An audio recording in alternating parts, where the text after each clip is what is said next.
Good morning, everyone. I am Neneto A. Ibunya, together with Mr. Nathaniel Rangkap. Today, we will be discussing the types of matrices, but before we dive into the lesson, let's first take a look at our learning objectives. So, by the end of this lesson, you will be able to define matrix, differentiate the different types of matrix, illustrate the types of matrix. So that's all. So now, let's proceed to our lesson for today, which is about the about the types of matrices. But before we explore to the different types, let us first define what a matrix is. So a matrix is a rectangular arrangement of numbers, symbols, or expressions na nakaayos sa rows or yung pahalang, yung pahiga, at columns naman is yung patayo. Para itong table or grid na ginagamit sa math para mas madaling ipakita o i-organize ang data or values. So, sa bawat box ng matrix is may tinatawag tayong element or entry. Ito yung individual numbers or symbols na nasa loob ng matrix. And also, the size of matrix is M by N or M by N is yung M is nire-represent niya yung number of rows and yung N naman is nire-represent niya yung numbers of columns. So, for example is here is we have matrix A. Matrix A equals open bracket 4, -3, 7, and 2.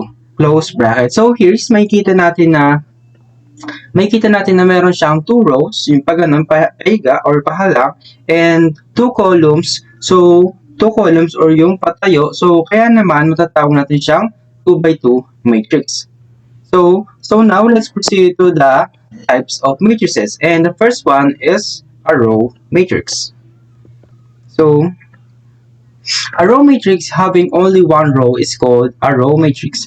Thus, A equals the matrix of elements A sub I, J of ordered M by N is a row matrix if M equals 1. So, a row matrix can be represented as A equals the matrix of elements A sub I, J of ordered 1 by N. So, yung order daw nila is 1 by N. So, yung 1 is nire-represent yung M. It is called a row matrix because it has only one row. So, tinawag daw siyang row matrix because isa lang yung row niya and meron siyang multiples na column. So, and therefore, the ordered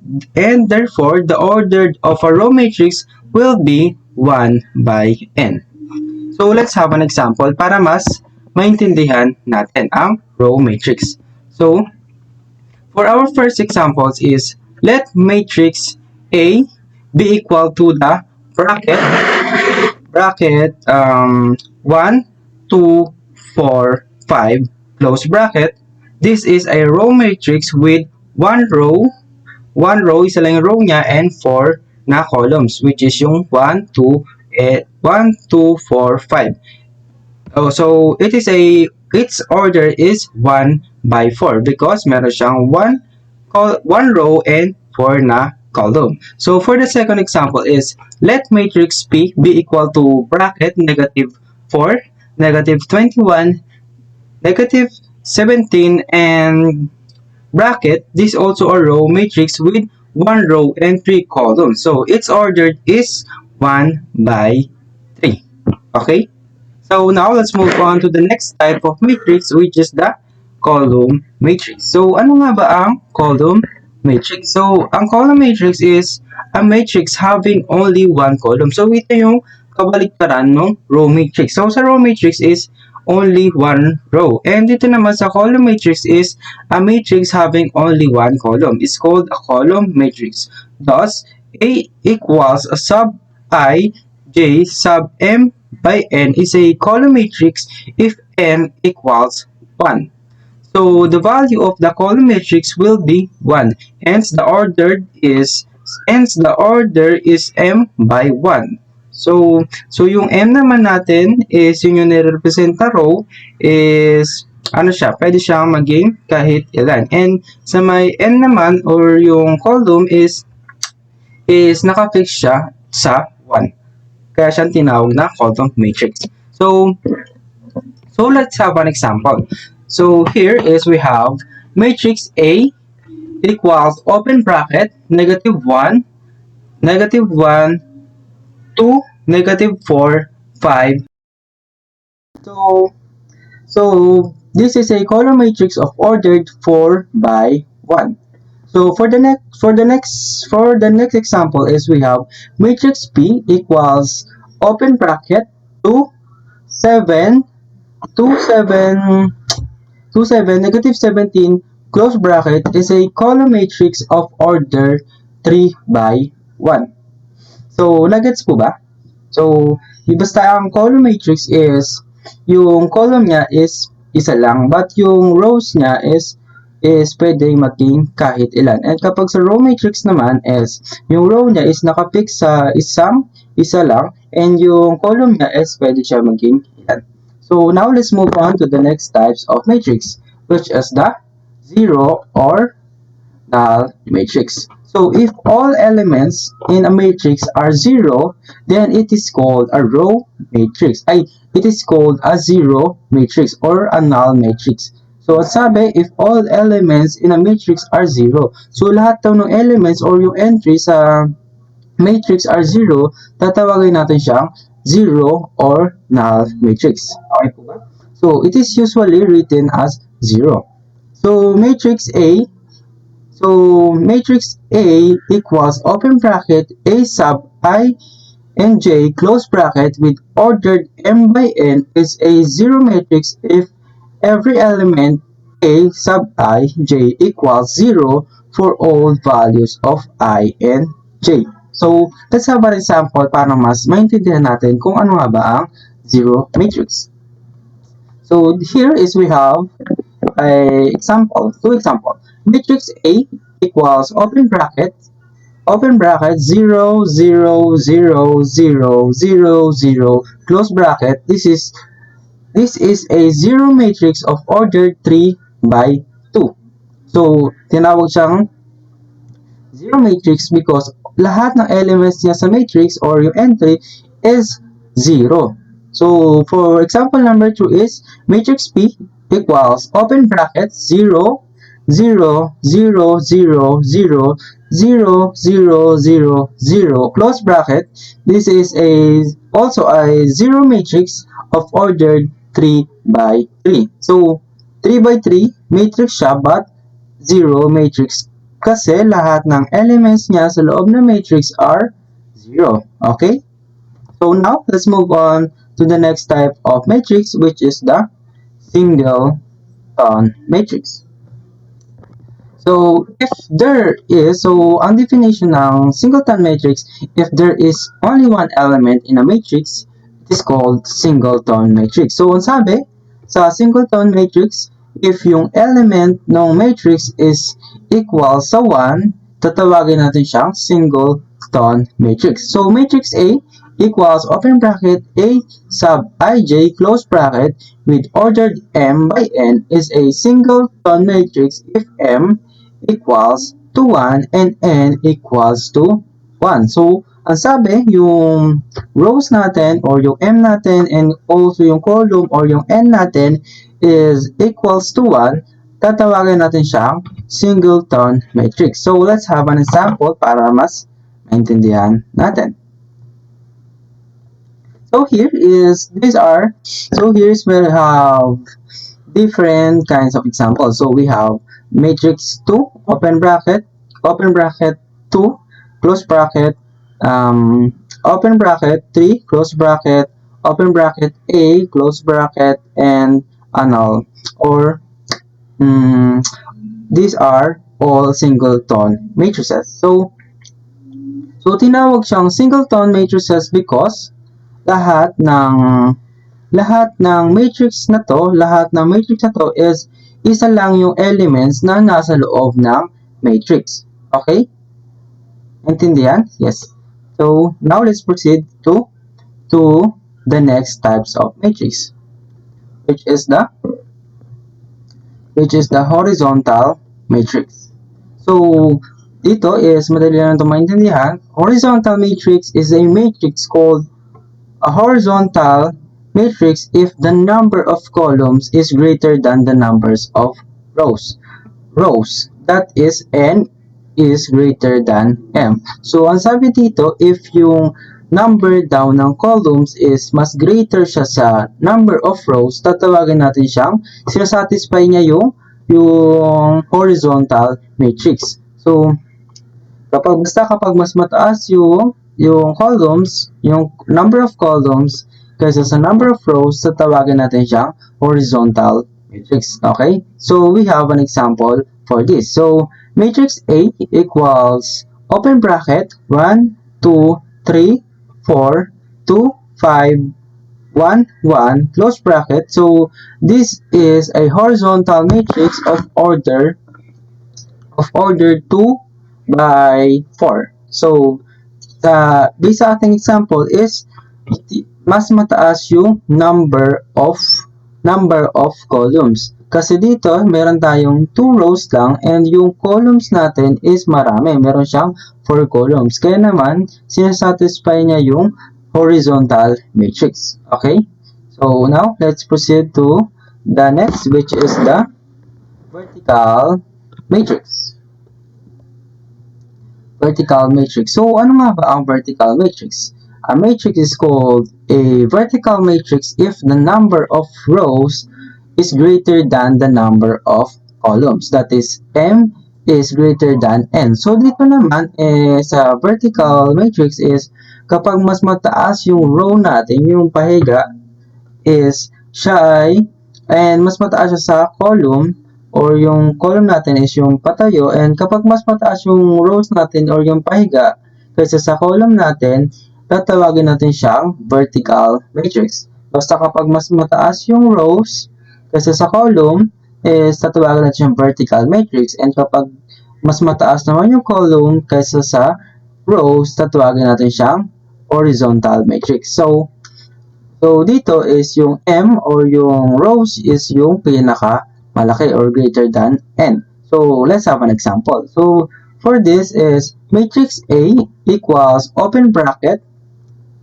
2, 5, 1, 1, 3, 3, 6, 2, 4, close bracket. This is a vertical matrix of ordered 4 by 2. So, mas marami yung row niya kaysa sa kanyang column. So, this matrix has 4 rows. 4 rows and 2 columns.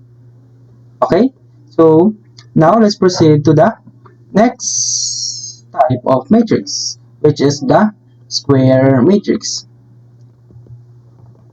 So, dito naman, a matrix is called a square matrix if the number of rows is equal to the number of columns. That is, m equals to n. So, madali lang tong square matrix is kailangan lang maging equal yung row natin and yung column natin sa isa't isa. So, yung rows natin, for example, is meron tayong 3 rows, dapat yung column natin is maging 3 columns rin para siya ay tawagin na square matrix. So, m equals to n. So, for example, let's have an example.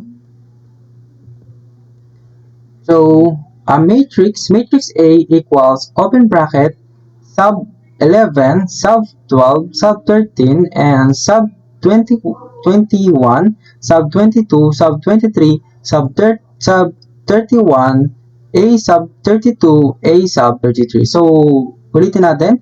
A sub 11, sa A sub 12, A sub 13, A sub 21, A sub 22, A sub 23, A sub 31, A sub 32, and A sub 33, close bracket. This is a square matrix of order 3 by 3. So, bakit? Since na yung example natin is meron siyang 3 na rows. So, meron siyang 3 rows, ay meron rin siyang 3 columns. So, kaya siya naging equal yung rows natin and columns. Kaya sinatisfy niya yung needs or requirements para maging square matrix. So, for another example is, meron tayo matrix P equals open brackets 4, 4, 7, 9, and 13. Close bracket. So, this is also a square matrix of ordered 2 by 2. Bakit? Kasi meron tayong 2 rows and 2 columns. So, both matrices are called square matrices because the number of rows is equals the number of columns in each case. Okay? Naintindihan? So, now let's proceed to the next type of matrix, which is the diagonal matrix.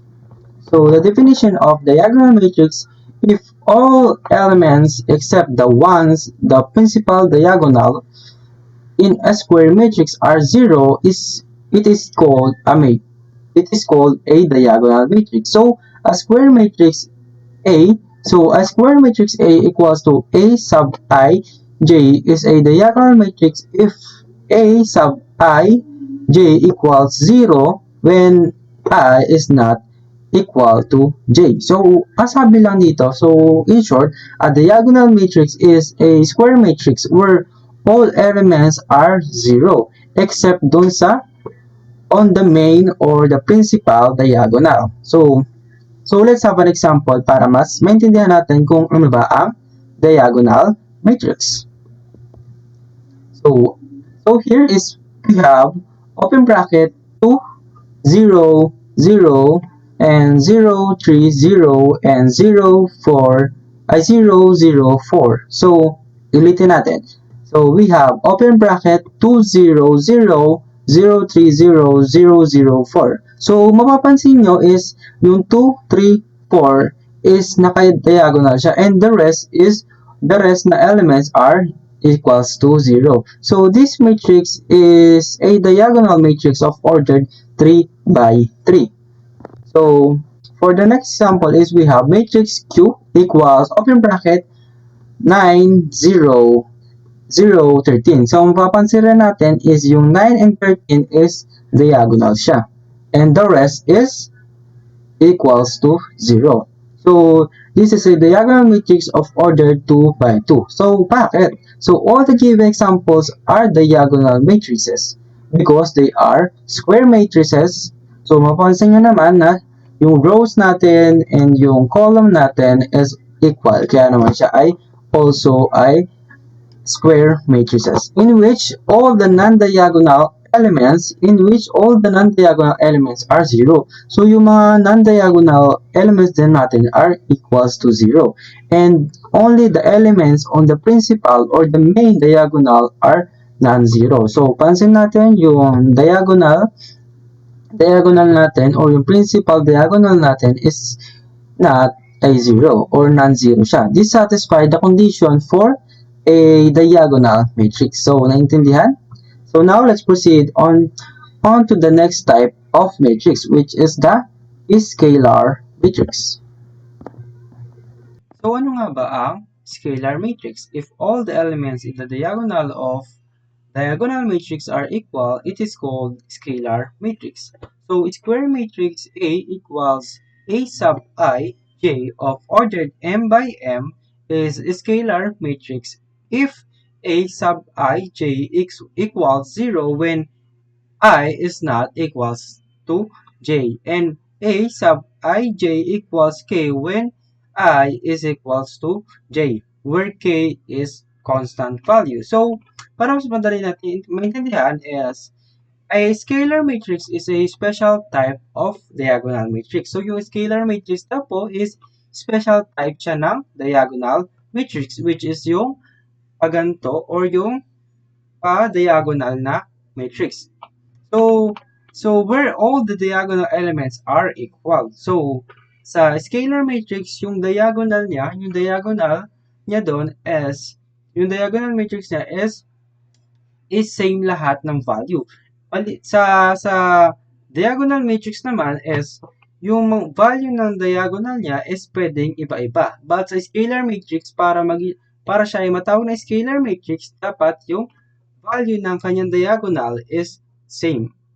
For example, is yung diagonal na 2, 2, 2. So, matatawag natin siyang scalar matrix because lahat ng value is same. So, Ulitin natin, a scalar matrix is a special type of diagonal matrix where all diagonals elements are equals and all the non-diagonal elements are zero. So yung lahat daw na non-diagonals are equals to zero. It must also be a square matrix, same numbers of rows and columns. So, para daw siya yung maging scalar matrix, dapat yung diagonal niya is same ng value and non-diagonal niya is zero and dapat siya ay isang square matrix. So, let's have an example para mas maintindihan natin kung ano nga ba ang scalar matrix. So, here is we have a matrix open bracket -7, -7, 0, 0, 0, -7, 0, 0, 0, -7, by 3 because all diagonal elements are equals to -7. So, mapapansin naman natin, yung diagonal sa example na to is equals to -7 and the rest or all the non-diagonal elements are equals to 0 and siya ay isang square matrix kaya naman nasasatisfy niya yung conditions for scalar matrix. Kaya siya ay tinatawag na scalar matrix with the ordered 3 by 3. So for the second example is matrix P equals open bracket 3, 0, 0, 3, close bracket. So siya ay isang scalar matrix because yung diagonal niya is equals to 3 and all the non-diagonal elements are equals to 0. Okay? And siya ay sinasatisfy niya yung square matrix. Kaya naman siya ay tinatawag na scalar matrix because nasatisfy niya lahat ng condition sa scalar matrix. Okay? So this is a scalar matrix of order 2 by 2. 2 by 2 siya kasi 2 yung rows niya and also 2 yung columns niya. So that's all for me. And now Mr. Rancap will be the one to explain further about this topic. So, hello. So, this is the continuation of the types of matrices. So, the next type of matrix is unit matrix or identity matrix. So, identity matrix I have same concept with the identity property of multiplication na kapag kung any number na minultiply mo sa 1, yun pa rin yung kakalabasan niya. For example, 5 times 1. 5 times 1 is equal to 5. Same pa rin siya kung ano yung minultiply natin sa 1. So, same rin dito sa matrix na to. Yung kung anong matrix yung i-multiply natin sa identity matrix, yun pa rin yung kakalabasan niya. For example,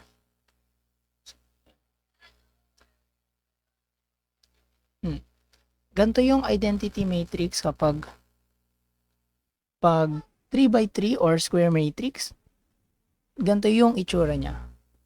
Yung diagonal niya, composed of 1, ito kita nyo po, yan 1, while the rest dito, 0. So, kapag multiply natin to sa another 3 by 3 matrix, ang kakalabasan niya po is yung same na matrix. Same rin sa 2 by 2 matrix, where is ganito lang itsura niya. Ito lang, 1, 1, 0, 0, 1. Yan lang yung laman ng square matrix. Pag multiply natin sa another 2 by 2 matrix yan, kung ano lang rin yung multiply natin, ganun rin yung kakalabasan niya. So the next type of matrix is the equal matrix. So equal matrix are those matrices which are equal in terms of their elements. So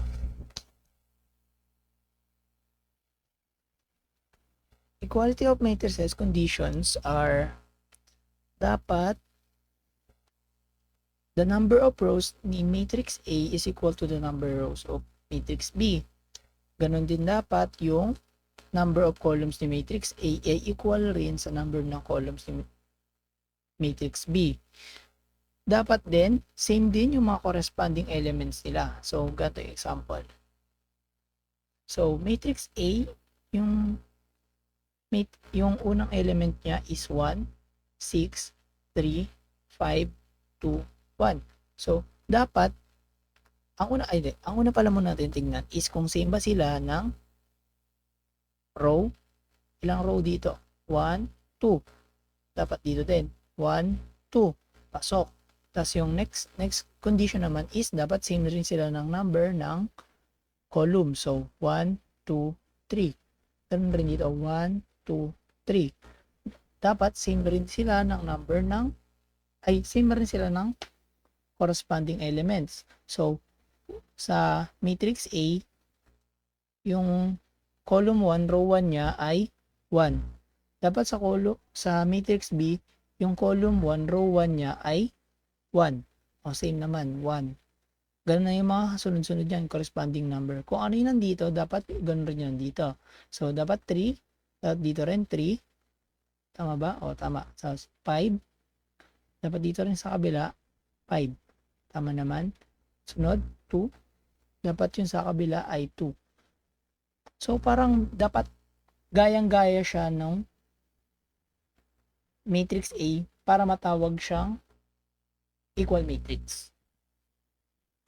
So, the next matrix is the triangular matrix. So, as square matrix is said to be a triangle matrix if the elements above or below the principal diagonal are 0 and there are two types of triangular matrix. So, yun yung upper triangular matrix, lower triangular matrix.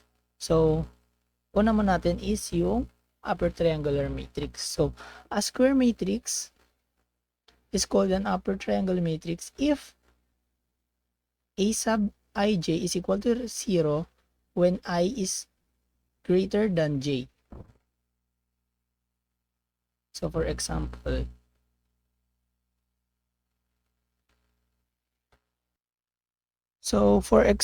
ng triangular matrix, dapat ganting itsura niya. Ito yung diagonal. Dapat yung nasa baba ng diagonal ay ito yung diagonal. Yan, 3, 4, 6. Ayan yung diagonal. Dapat yung nasa baba niya ay 0.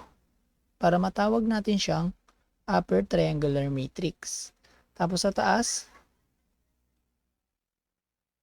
andun yung mga value natin. Pero dapat sa baba, 0 yung value para matawag natin siyang upper triangular matrix. So, yung lower triangular matrix naman is kabaliktaran lang ni upper triangular matrix. So, a square matrix, A sub ij is called a lower triangular matrix if A sub ij is equal to 0 when I is less than j. So, lower triangular matrix, kabaligtaran lang na una, dapat yung mga value natin, nagpa-form ng triangle, right triangle, pero yung mga 0 ay nasa itaas naman. Nasa taas. Yan lang. Ganun lang siya masasabi natin na lower triangular matrix if nasa taas. Pag nasa baba naman yung mga 0, siya ay upper triangular matrix. So, this another type of matrix is the singular and non-singular matrix. So, simple lang yun dito. So, matrix A is said to be singular matrix if its determinant is equal to 0, otherwise, a non-singular matrix. So, andito lang, kailangan natin alamin if square matrix, kasi square matrix lang ang may determinant.